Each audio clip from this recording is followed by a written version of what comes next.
Hello friends, welcome to Reno's Englishpedia. Today we are going to do the poem A Tiger in the Zoo written by Leslie Norris from the book First Flight.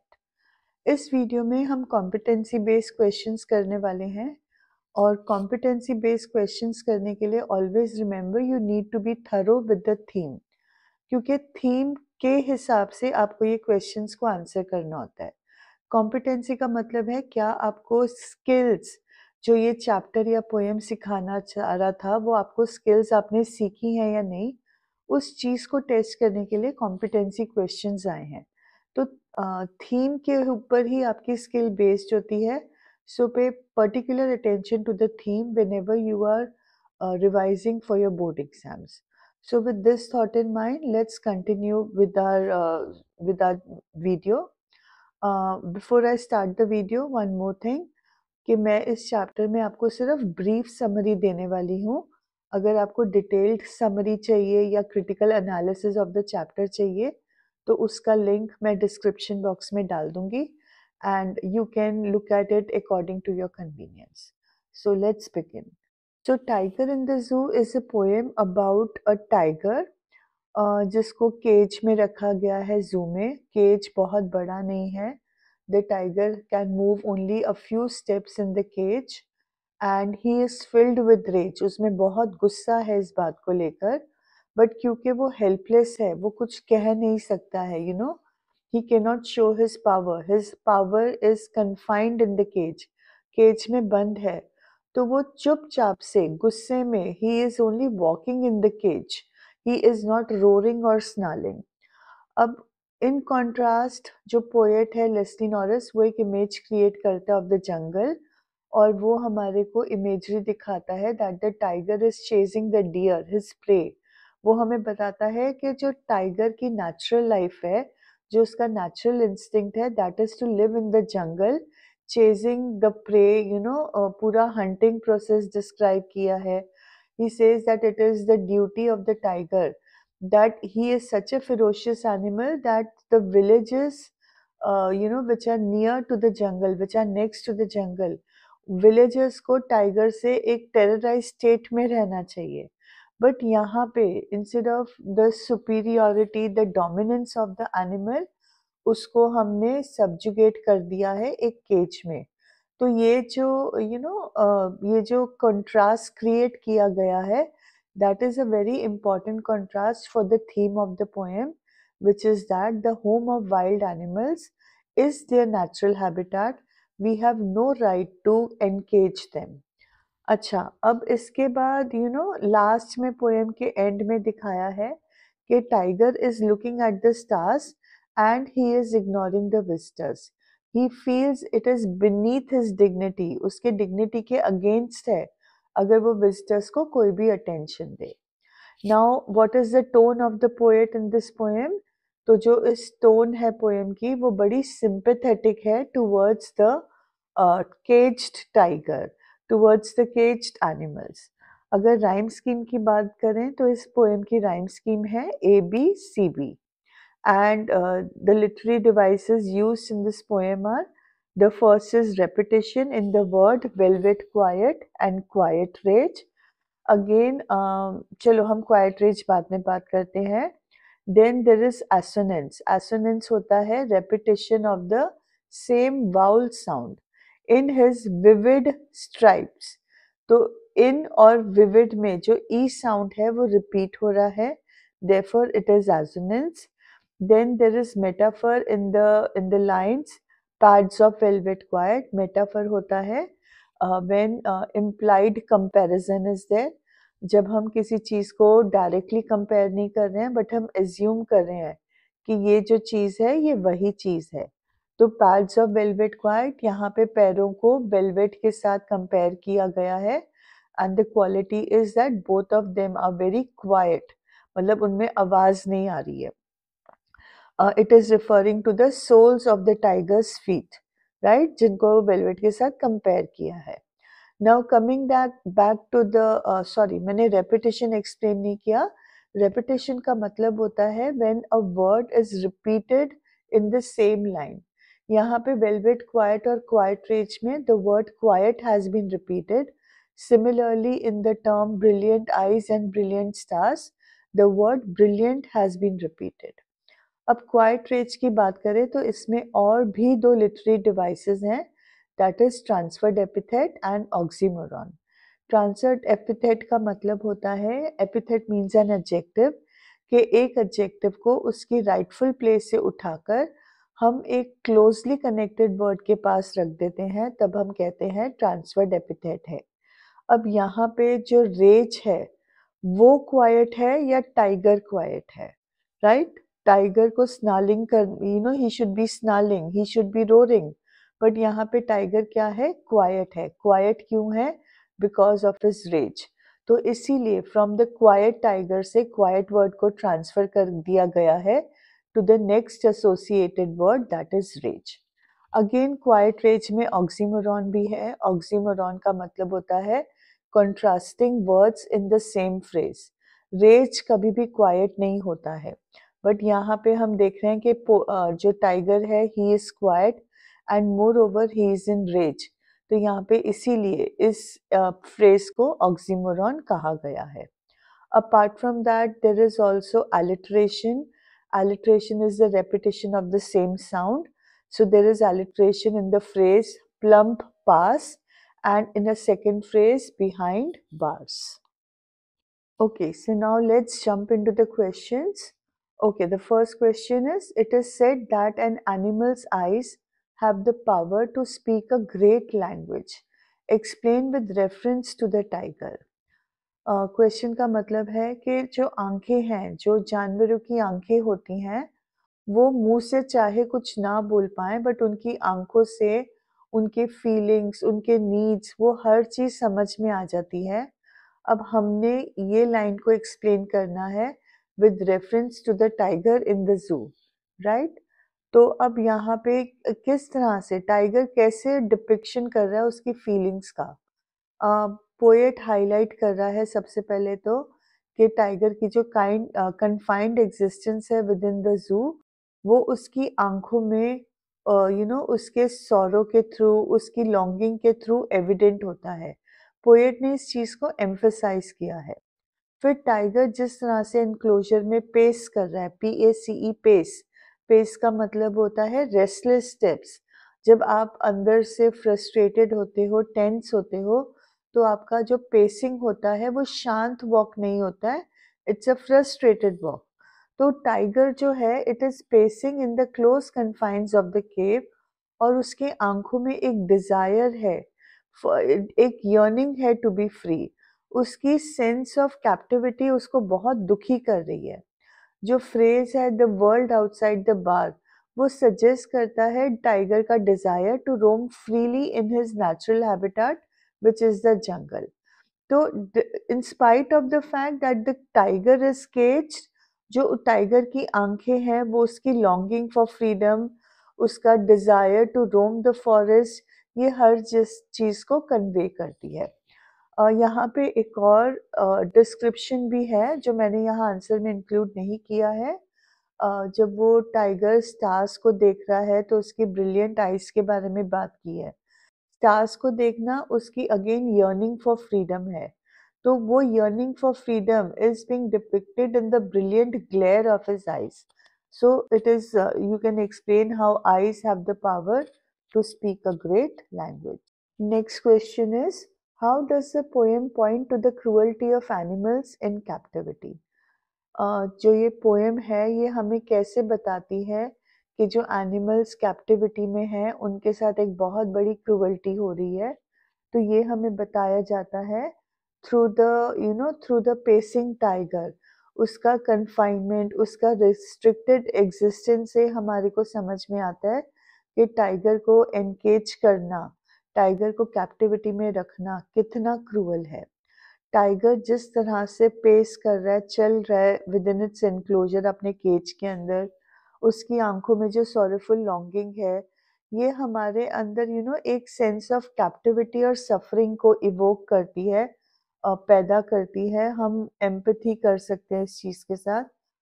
जो contrast दिखाया गया है between the tigers wild nature, tiger को जंगल में कैसे रहना चाहिए, and the restrictive environment of the zoo. जो zoo का environment है केज में, उसने उसके movements को, उसकी activities को restrict किया है। ये जो contrasting image है, ये highlight करती है the inherent cruelty. Inherent मतलब extreme cruelty of depriving animals of their natural habitat and freedom. Depriving मतलब वंचित करना, उनको हम freedom नहीं दे रहे हैं। Okay, the next question is, the poet celebrates the strength of the tiger in this poem. हमारे को ये स्टेटमेंट को काउंटर करना है। क्या वाकई पोएट सेलिब्रेट कर रहा है the strength of the tiger? यहाँ पे फोकस होना चाहिए on the word celebrate. Celebrate का मतलब होता है अ हैप्पी इवेंट। क्या पोएट हैप्पी है that the strength of the tiger is has इस पोएम में जो टाइगर की स्ट्रेंथ है, it's a cause of celebration for the tiger? तो इसका आंसर है कि no, the poet does not necessarily celebrate the strength of the tiger. Instead poet क्या कर रहा है? He is focusing on the plight of the tiger in captivity. Plight of the tiger मतलब tiger की हालत captivity में, cage में कैसी है। वो जो पोएम है ये हाईलाइट कर रही है कंट्रास्ट कि टाइगर का जो इनेट स्ट्रेंथ है, इनबॉर्न स्ट्रेंथ है, और उसका जो वो स्ट्रेंथ हमने रिस्ट्रिक्ट कर दिया है जू में, तो उस इन दोनों चीज़ों के बीच में एक कंट्रास्ट क्रिएट किया है, जिससे ये फैक्ट हाईलाइट होता है। जो टाइगर की पेसिंग है, चलना है, और उसकी आंखों में जो उदासी है, ये हमारे को उसकी सेंस ऑफ कन्फाइनमेंट बताता है और उसका लॉन्गिंग, उसका डिजायर फॉर फ्रीडम बताता है। Therefore, rather than celebrating the tiger's strength, the poet is drawing attention of the cruelty of keeping such a powerful tiger in captivity, or such a powerful creature in captivity. Poet हमारे को बता रहा है कि इसमें celebrate करने वाली कोई बात नहीं है। वो बिल्कुल भी सेलिब्रेट नहीं कर रहा है, वो हाईलाइट कर रहा है कि ऐसे टाइगर को, इतने स्ट्रॉन्ग टाइगर को बहुत क्रूअल है अगर हम केज के अंदर कन्फाइन करके रखें। Okay, next question. How does Leslie Norris use vivid imagery and metaphorical language in A Tiger in the Zoo to effectively depict the confinement and oppression experienced by the captive tiger? इस question का मतलब है कि Leslie Norris ने दो literary devices हैं, imagery और metaphorical language. इन दोनों लिटरेरी डिवाइसेस को कैसे यूज किया है to show the confinement and oppression of the tiger. Imagery का मतलब होता है to create images, and metaphor मैं ऑलरेडी आपको समरी में बता चुकी हूँ। कंपैरिजन होता है, इम्प्लाइड कंपैरिजन होता है without the use of the words as so and like. हम मेटाफर में ये नहीं कहते हैं कि ये उसके जैसा है, बट हम ये कहते हैं कि he is this thing. For example, अगर सिमिली होगा तो हम बोलेंगे she is as vain as a peacock. वो पीकॉक की तरह बड़ा इतराती है। बट अगर हमें मेटाफोरिकल लैंग्वेज में बोलना है तो हम बोलेंगे शी इज द पीकॉक, मतलब she is a vain girl.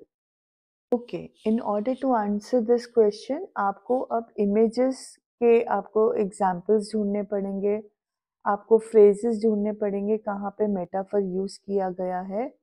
तो अब मेटाफर यूज किया गया है in the phrase pads of velvet quite, right, and imagery use की गई है in the words vivid stripes. जब हम ये वर्ड्स पढ़ते हैं विविड स्ट्राइप्स, तो हम टाइगर की बॉडी के येलो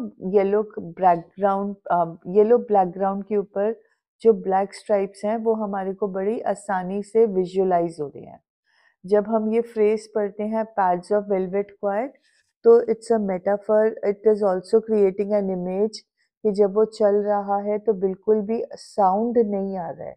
तो ये जो दोनों फ्रेजेस हैं, ये टाइगर की फिजिकल ब्यूटी और ग्रेस को डिपिक्ट करते हैं, और साथ ही साथ they are creating a contrast कि देखो ऐसा ब्यूटीफुल टाइगर, इतना ग्रेसफुल एनिमल को हमने केज के अंदर कन्फाइन कर दिया है। उसके बाद जो टाइगर का नेचुरल हैबिटाट है और उसकी कैप्टिविटी को कंट्रास्ट करने के लिए पोएट ने वर्ड्स यूज किए हैं, जैसे sliding through the long grass, snarling around houses, and ये जो phrases हैं that is depicting the activity of the tiger in the jungle. इसको contrast किया गया है with its actual behavior in the cage, कि it is pacing in the small confines of the cage, उसका जो rage है वो quiet है। तो इस तरह से पोएट ने vivid imagery और metaphorical language को use किया है in order to convey the confinement and oppression of the tiger. और भी वर्ड्स हैं लाइक जैसे मैंने अभी आपको क्वाइट रेज बोला, then he is ignoring the visitors. ये जो फ्रेजेस हैं ये टाइगर की फ्रस्ट्रेशन और गुस्सा, एंगर दिखाते हैं because he was confined. Again the last two lines of the poem, he hears the last voice at night, the patrolling cars, and stares with his brilliant eyes at the brilliant stars. ये tiger की longing for freedom and its natural habitat को ये जो phrases हैं ये depict करते हैं in vivid imagery and metaphorical language. Finally इस पोएम का जो साइकोलॉजिकल इम्पैक्ट होता है, psychological impact of captivity on the tiger, दस ये हमारे को इस तरह के लैंग्वेज से, इमेजरी से, मेटाफोरिकल लैंग्वेज से हमारे लिए क्लियर हो जाता है और भी ज़्यादा इम्पैक्टफुल बन जाता है। Next question, do you think the tiger in the poem had lost its natural instinct due to captivity? Support your response with evidence from the poem. Simple सा क्वेश्चन है बट बहुत गहरा क्वेश्चन है। क्या captivity में रहने के बाद जो टाइगर का नेचुरल इंस्टिंक्ट है of hunting, of terrorising the village, क्या उसने ये नेचुरल इंस्टिंक्ट खो दिया है ड्यू टू हिज कैप्टिविटी? आपको अपने आंसर को सपोर्ट करना है with evidence from the text. अब इस क्वेश्चन का जो आंसर होगा वो ऑब्वियसली यस होगा। We can very easily infer that the tiger has lost its natural instinct due to captivity. Captivity के कारण उसका natural instinct to hunt, to terrorize the village ये खो चुका है। अब क्यों खो चुका है? हमारे पास एविडेंस क्या है? फर्स्टली जो टाइगर का रिस्ट्रिक्टेड एनवायरनमेंट है उस कंक्रीट सेल के अंदर, कंक्रीट मतलब सीमेंट पत्थरों से बना हुआ जो आसानी से टूट नहीं सकता, it is unable to engage in its natural behavior. Natural behavior tiger का है to hunt, to terrorize, but क्योंकि उसको confine कर दिया गया है एक strong cell में, तो वो अपना natural instinct के साथ, natural instinct के according behave नहीं कर सकता। The lines, he should be lurking in shadow, sliding through the long grass near the water hole where plump deer pass. And the line, he should be snarling around houses at the jungle's edge. ये lines emphasize करती हैं tiger के natural habitat को और उसकी instinctive activities को, but captivity में होने के कारण he is unable to carry out these activities. Again the phrase but he is locked in a concrete cell, ये हाईलाइट करता है टाइगर की कन्फाइनमेंट को और सजेस्ट करता है कि उसका जो नेचुरल सराउंडिंग्स है उससे टाइगर डिप्राइव हो चुका है। फर्दर पोएम बताता है कि tiger has also become indifferent towards the visitors. Tiger का जो फोकस है it is only on pacing the length of its cage, सिर्फ केज में वो चल रहा है, वो विजिटर्स को कंप्लीटली इग्नोर कर रहा है। तो ये जो विजिटर्स को इग्नोर करना है that is indicating a loss of interest. उससे अब कोई इंटरेस्ट या कोई मोटिवेशन नहीं है for participating in the environment और engaging with the environment. Additionally जो टाइगर का बिहेवियर है of staring at the brilliant stars instead of actively participating in its natural habitat, ये एक डिसकनेक्शन की तरफ इशारा कर रहा है, disconnection from its natural instincts. So ये सारे रीजन से हम कहते हैं कि it is possible now that the tiger's natural instinct has been suppressed और diminished due to his captivity. Next question है, what do you think the tiger would say to you as a visitor? अगर tiger बात कर सकता और वो आपसे बात करता, आप एक विजिटर हो, अगर आप उसको टाइगर को मिलने जाते तो टाइगर आपसे क्या कहता? और इसके लिए आपको हिंट भी दिया हुआ है, you may begin like this, please stop staring, you have no idea. हम सोच भी नहीं सकते कि टाइगर्स की लाइफ केज के अंदर कैसी है, और उसका जो रिक्वेस्ट है टू स्टॉप स्टेयरिंग, वो एक उसका कितना बड़ा अर्ज है, कितनी बड़ी प्ली है, when he is asking you to not stare at him. So why is the tiger asking you to stop staring? Tiger आपसे क्या कहना चाहेगा? तो obviously the tiger is going to tell you about its life as he once had it. वो बताएगा कि मेरा जो घर था वो vast wilderness था, मेरा जो बीइंग है, मेरा जो लाइफ पर्पस है, that is to roam freely, to stalk through the shadows, मुझे मेरे प्रे को स्टॉक करना है, that is my my birthright. जो मेरे विविड स्ट्राइप्स हैं, they should blend with the long grass as I approach the water hole where the plum deer are grazing. My intention, my purpose is to kill this plum deer very quietly, very stealthily. मेरा purpose है to survive, to live in harmony with the untamed beauty of the jungle. मेरी life जो है वो जंगल में है, harmonious life है, but मुझे देखो, मैं यहाँ पे इस कंक्रीट सेल में कन्फाइंड हूँ। यहाँ पे I have been stripped of my dignity, मेरी डिग्निटी मुझसे चुरा ली गई है, मेरे इंस्टिंक्ट्स मेरे से चुरा लिए गए हैं, मेरे को और किसी काम लायक नहीं छोड़ा है।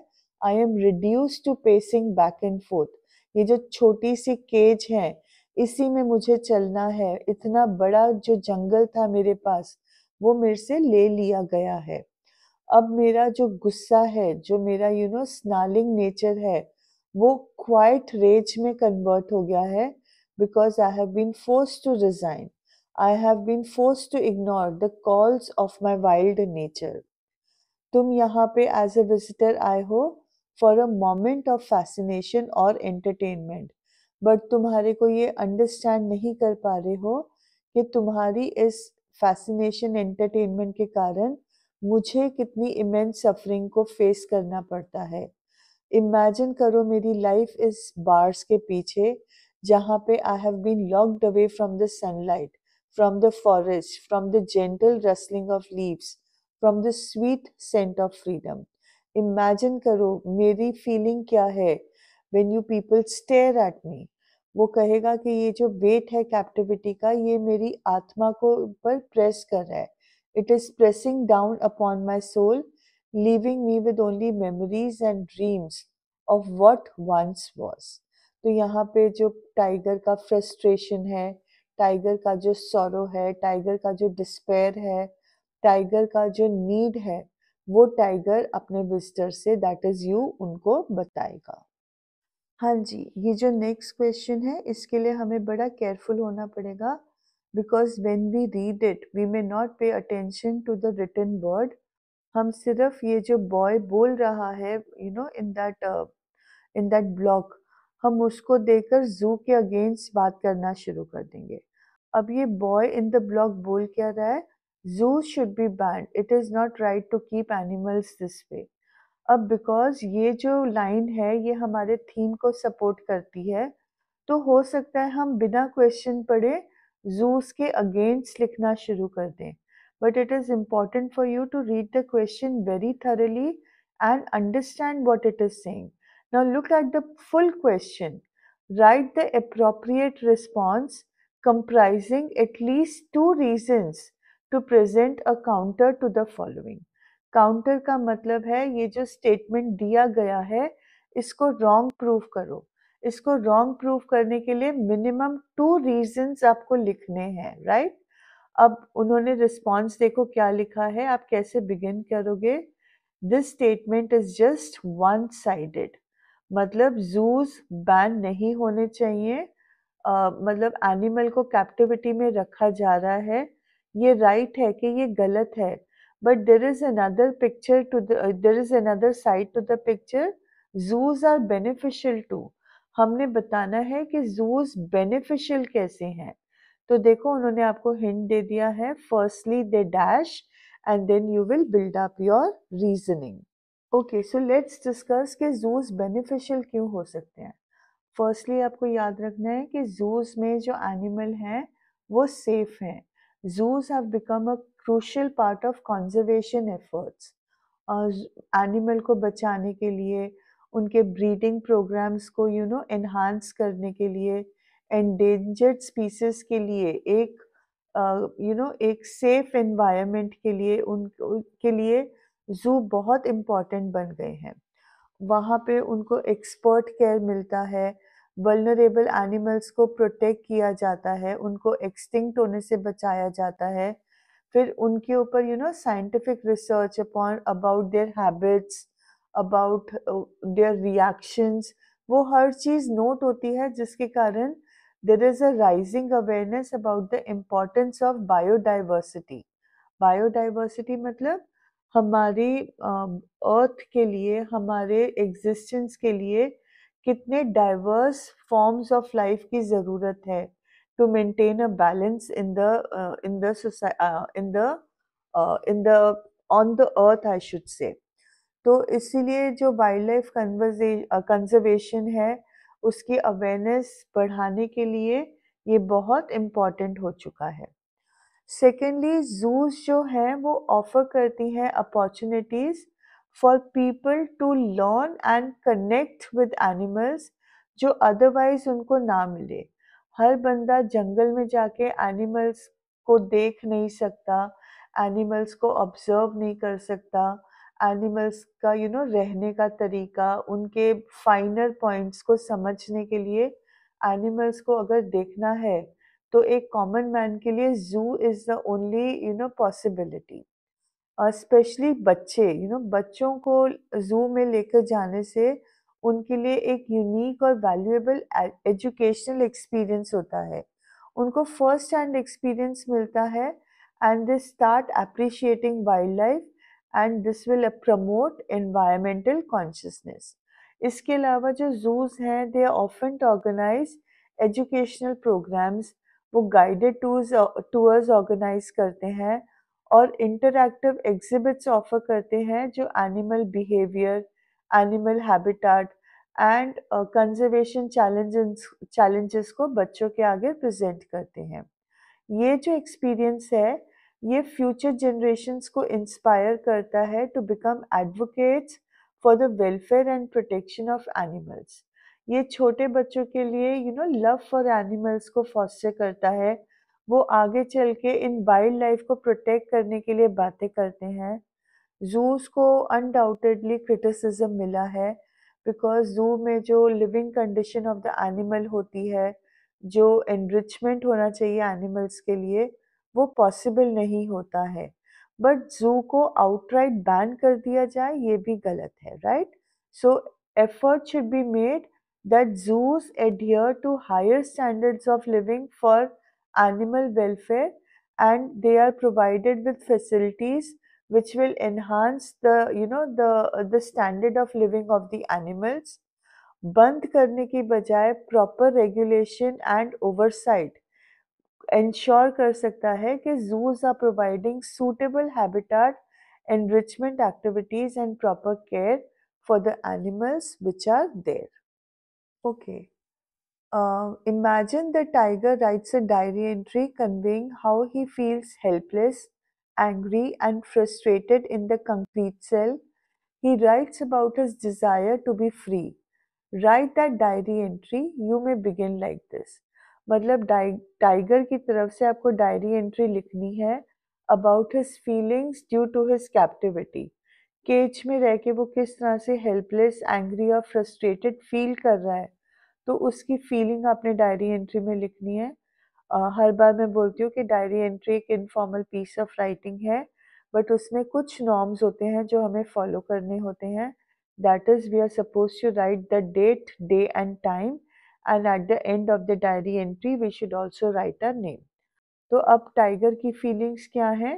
First feeling is of vulnerability, जो आपको हिंट में भी दिया है. Second is of annoyance, the quiet rage, it is proclaiming the annoyance of the tiger. और उसका जो डाउट है, when he is looking at the brilliant stars, कि मुझे डाउट है, आई डोंट नो कि if I can ever be a free denizen of the forest. Denizen का मतलब होता है इनहैबिटेंट. मैं फॉरेस्ट में रहने, मतलब I am an animal who is suppose to live in the forest, but I have been put in a cage. तो denizen का मतलब होता है इनहैबिटेंट. ओके, अब इस डायरी में एंट्री में टाइगर जो है वो अपनी वल्नरेबिलिटी, अपने अनॉयंस के अलावा, its doubt whether it will ever return to the forest, इसके अलावा और क्या लिखेगा.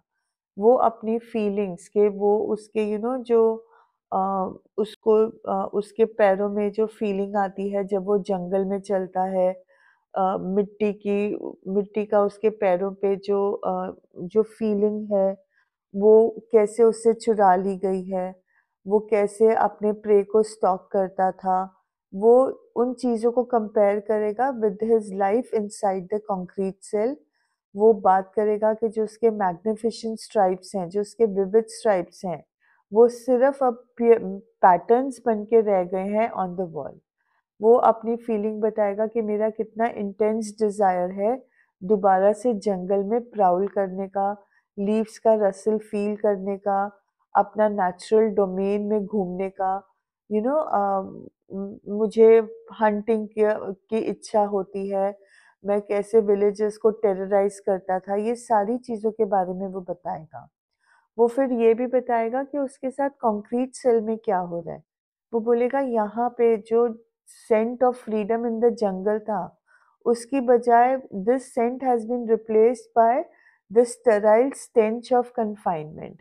स्टेराइल सेंट मतलब जो उसको आइसोलेशन में रखा गया है, उसका जो फीलिंग ऑफ डेप्रिवेशन है, उसकी स्मेल उसको आती है. उसका जो एक बार का स्नार्लिंग रेज था, it has been turned into a quiet rage. He is completely frustrated at being confined in the cage. उसको पहले जो साउंड सुनाई देते थे वो रसलिंग ऑफ द लीव्स थे, रनिंग ऑफ द डियर था, बट अब उसको कौन सी आवाज़ें आती हैं? द डिस्टेंट हम of human voices, the mechanical voices of the patrolling cars.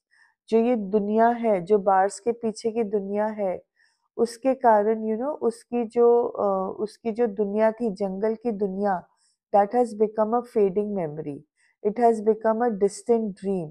उसका जो सपना है वो उससे स्लिप होता जा रहा है, हर रोज उससे दूर होता जा रहा है. वो स्टार्स को देखता है इन द नाइट स्काई, और वो स्टार्स उसको मॉक करते हैं, उसका मजाक उड़ाते हैं with the unattainable freedom. Stars are completely free, but the tiger is confined in the cage. ये they serve as a reminder. ये उसको बार बार रिमाइंड करते हैं of all that the tiger has lost. वो बोलता है कि मुझे पता है कि विजिटर्स आते हैं मुझे देखने के लिए, उनके गेज जो होते हैं वो मेरे ऊपर फिक्स्ड होते हैं, बट काश वो समझ पाते कि what torment I am living in when I am inside the cage. बोलता है मैं एक सिर्फ स्पेक्टिकल नहीं हूँ, I am not a curiosity to be admired from afar, I am a creature of the wild. मैं एक जंगल का क्रीचर हूँ. आई एम मेंट टू रोम, मुझे जंगल में घूमना चाहिए. I am suppose to rule my domain. Tiger को जंगल का राजा बोला गया है. बोलता है I should be the tiger, I should be the king of my domain, right. फिर वो लास्ट में यही लिखेगा कि मैं अपने ये वर्ड्स को लिख तो रहा हूँ, शायद कभी दुनिया मेरे वर्ड्स को पढ़ेगी और उनको एहसास होगा कि मेरे जैसे एनिमल्स को केज नहीं करना चाहिए. शायद उनको पता चलेगा how unjustified, how cruel they have been to me. और हो सकता है कि वो आगे, मतलब आगे चलकर वो किसी और एनिमल को केज ना करें. Maybe they will learn the lesson and they will not engage any other wild animal. Okay, the next question is, imagine that man has been accused by a tiger of cruelty in an animal court. Animal court में tiger ने man के against case कर दिया है of cruelty. तो यहाँ पे tiger के कौन से दो मेजर एक्यूजेशंस होंगे मैन के against? What would be the tiger's two major accusations and how would man defend them? अब इन एक्यूजेशंस को मैन कैसे प्रूव करेगा कि दे आर रॉन्ग? तो आपने अपने आंसर को 2 पैराग्राफ्स में प्रेजेंट करना है। प्लीज रिमेंबर 2 पैराग्राफ ही बनाइए, otherwise you will lose marks. Okay, तो फर्स्ट एक्यूजेशन टाइगर का क्या होगा कि वो मैन को 2 मेजर एक्ट्स ऑफ क्रूअल्टी में फर्स्ट उसका होगा कि मैन ने फोर्सफुली टाइगर्स को कैप्चर किया है और केज के अंदर कन्फाइन किया है, उनको अपने नेचुरल हैबिटेट से, नेचुरल फ्रीडम से, they have been denied their natural habitat and freedom. Tiger argue करेगा कि ये जो एक्ट्स हैं ये एनिमल्स के इनेट राइट्स के अगेंस्ट हैं, they are against the instincts of the animal and they cause immense suffering and psychological distress. अब इन डिफेंस मैन कहेगा कि जूज में कन्फाइन ज़रूर किया गया है but it is for the betterment of the animals, it is to prevent an extinction of the tigers. जो zoos हैं they play a crucial role in conservation and education of the children who could be the future torch bearers. अगर बच्चों को हम educate करेंगे तो बड़े होके वो ऐसे लॉज इम्प्लीमेंट कर सकते हैं जिससे टाइगर्स को बचाया जा सके, अदर एंडेंजर्ड एनिमल्स को बचाया जा सके। तो उनको कैप्चर करने का, उनको केज के अंदर बंद करने के पीछे क्रूअल्टी के बजाय उन टाइगर्स को बचाने की भावना के बारे में आप डिस्कस कर सकते हो। सेकेंड एक्यूजेशन जो टाइगर इंसानों पे लगाएगा, that would be an encroachment of the natural habitat। जंगल को काट काट के हम जो बिल्डिंग का जंगल है सिटी लाइफ बनाते जा रहे हैं, और वो मैन को बोलेगा कि तुम्हारी एक्टिविटीज के कारण डिफॉरेस्टेशन, अर्बनाइजेशन और इंडस्ट्रियलाइजेशन ने हमारे इकोसिस्टम को पूरी तरह से डिस्ट्रॉय कर दिया है। हमारा जो बायोडाइवर्सिटी है, जो survival of various animal species है, वो एंडेंजर हुआ है। तो इन डिफेंस मैन क्या बोल सकता है कि देयर इज नो डाउट कि ह्यूमन एक्टिविटीज के कारण बहुत नेगेटिव कॉन्सिक्वेंसेस हुआ है, बट इट इज़ इम्पॉर्टेंट कि हम एनिमल्स का भी सोचें और ह्यूमंस का भी सोचें। The point is that we need to maintain a balance. Balance मतलब between conservation and economic needs. अब ये बैलेंस कैसे मेंटेन हो सकता है? By creating protected areas, reforestation projects and sustainable practices को फॉलो करके। आपको ये भी रिमेम्बर करना है कि जूस में बच्चों को एजुकेशनल एक्टिविटीज़ दी जा रही हैं।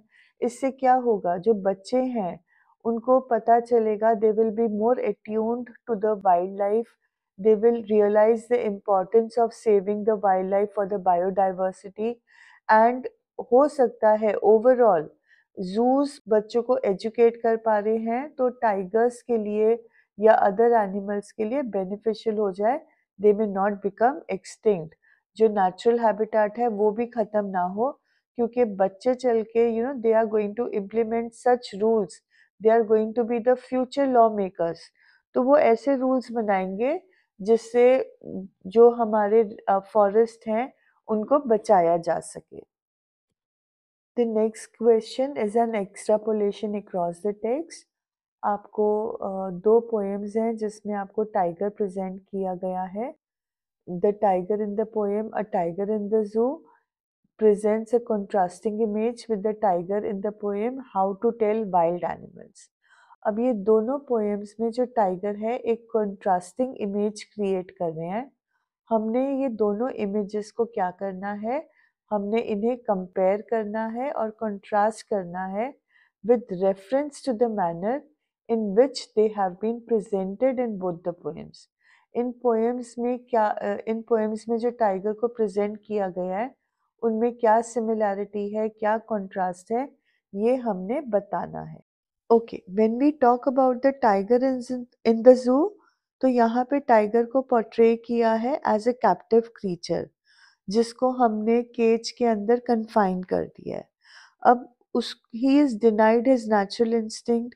हमारे को यहाँ पे उसका लॉन्गिंग फॉर फ्रीडम नजर आता है।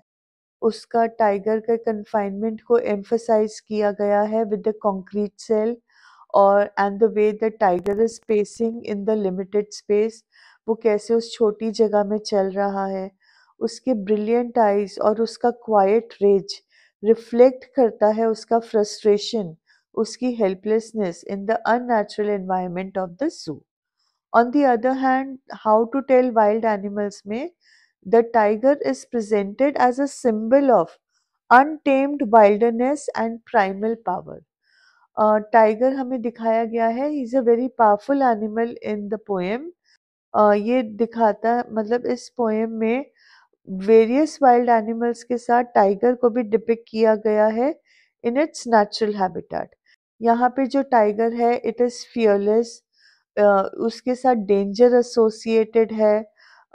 जो पोएम है वो टाइगर की कैरेक्टरिस्टिक और बिहेवियर को हाईलाइट कर रहा है, टाइगर की अडेप्टेबिलिटी को, उसके सर्वाइवल इंस्टिंक्ट्स को हाईलाइट कर रहा है। टाइगर को पोर्ट्रे किया गया है एज अ क्रीचर जिसको हमें रिस्पेक्ट करना चाहिए और बड़ी कॉशन के साथ अप्रोच करना चाहिए।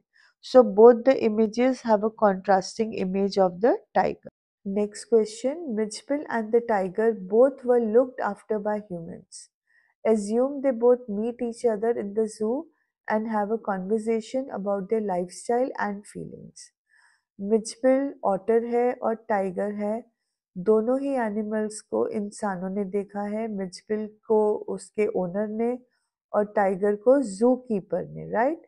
अब हमें क्वेश्चन है कि वो दोनों मिलते हैं, मीट ईच मतलब जू में वो एक दूसरे से मिलते हैं और उनके बीच में कॉन्वर्सेशन होता है अबाउट देयर लाइफस्टाइल और उनकी फीलिंग्स के बारे में। अब ये कन्वर्सेशन जो है वो आपको किसके बेसिस पे लिखना है, of you have to write it on your understanding of मिचपिल the otter and a tiger in the zoo. आपको बताया भी गया है कि how will you begin writing. तो it's a conversation, so tiger and मिचपिल के डायलॉग्स आएंगे। टाइगर कलोन, thanks for visiting me though I don't usually like visitors, and मिचपिल will say oh I would love visitors I think.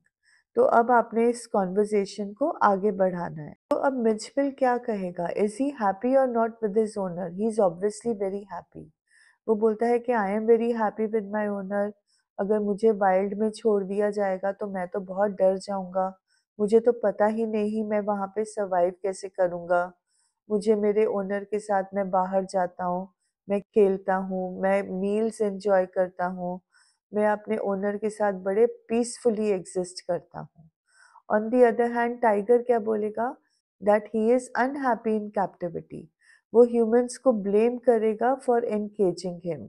वो चाहेगा, वो wish करेगा कि काश हम लोग पीसफुली को एग्जिस्ट कर सकें, man in his home and I in my jungle.